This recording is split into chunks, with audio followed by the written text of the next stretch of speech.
Ayon sa Philstar News ngayon Manila, Philippines, Maris Racal and Anthony Jennings tease new movie Miss Can't Buy Me Love, cast.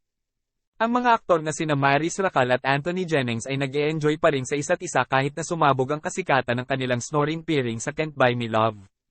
Kamakailan ay ini-unveil sina Maris at Anthony bilang mga bagong endorser ng fast food chain na Man Inasal, partikular ang produktong pork barbecue ng restaurant.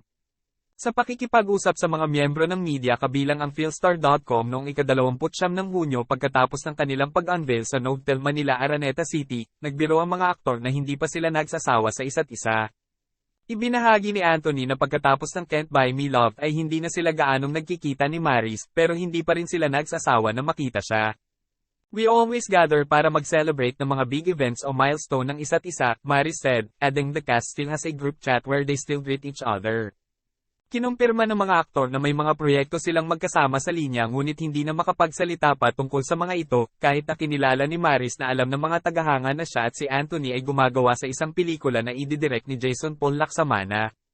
Excited na excited kami doon kasi minahal kami ng mga tao bilang snoring, I feel like mamahalin din nila ang mga bagong characters namin, ayon pa kay Maris. Parehong nagsimula na ang nasabing development sa pelikula na naglalabas ng kaba kasabay ng excitement.